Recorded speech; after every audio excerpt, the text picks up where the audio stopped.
France is a very strange country.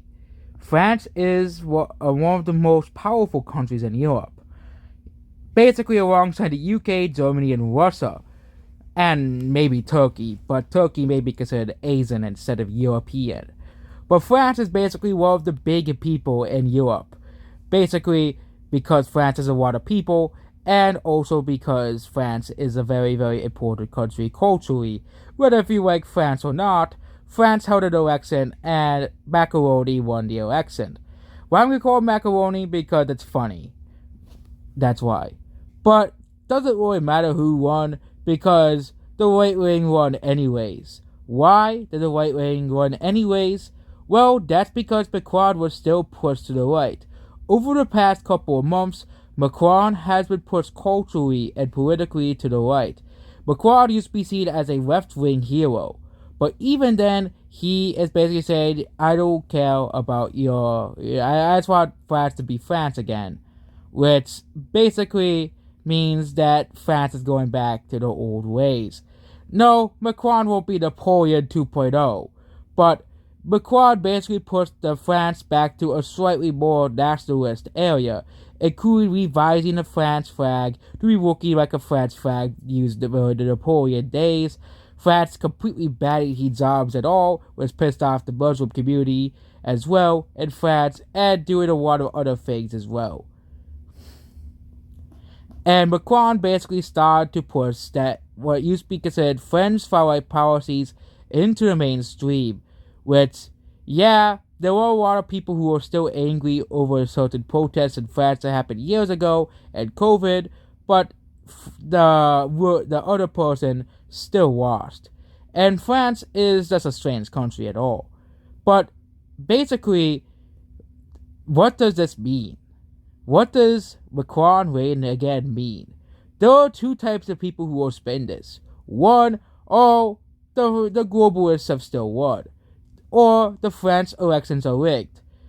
Well, I'm going to debunk the whole idea that the French elections are rigged. So, how does France's election work?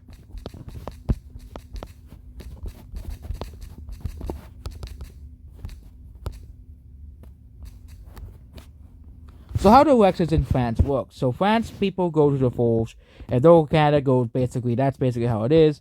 But how does France's presidential election works? Well,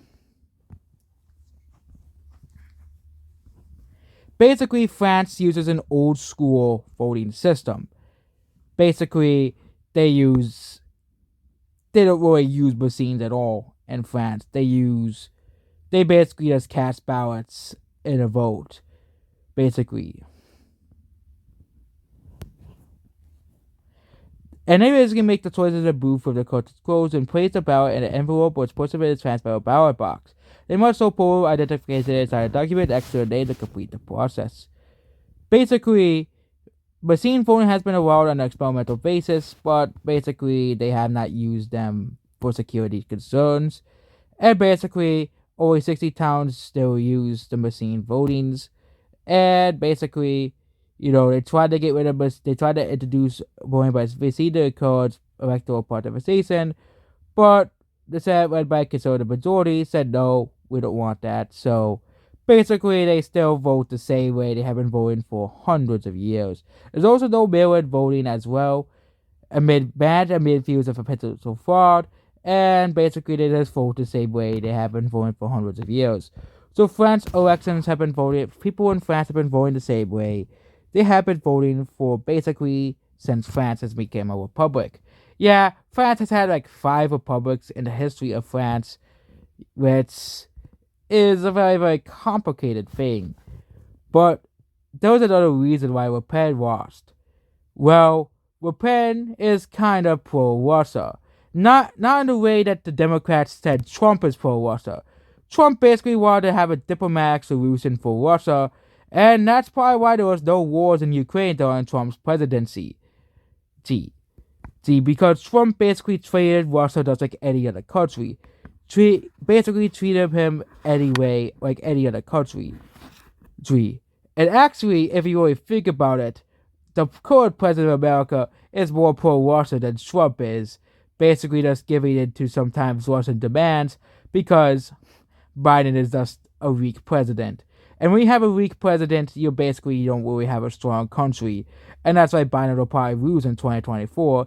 And everybody is saying that's probably what's going to happen. But why? Well, Macron used to be a weak person. He basically, did stuff to piss off people and basically did stuff that Biden did. Unlike Joe Biden, Macron started to realize that because he has at least some brain cells, unlike Joe Biden, basically said, what I'm doing is wrong, and I have to try to appeal towards both sides. Basically make compromises and do stuff basically to appease both sides. Let's give stuff for the right wing and left wing of the politics of France. And basically the right wing already owns most of France anyways. The conservatives already own France. So France is still being pushed more and more conservative. And I think a more nationalistic France is just inevitable at this point. Even the current political leader of France, Macron or Macaroni, is still being pushed to the right. It'll probably continue to be pushed further to the right as well. France's new populist world will basically be a keystone in this new world that the fall of globalism will continue to fall. So, yep, that's basically it about this video. Goodbye.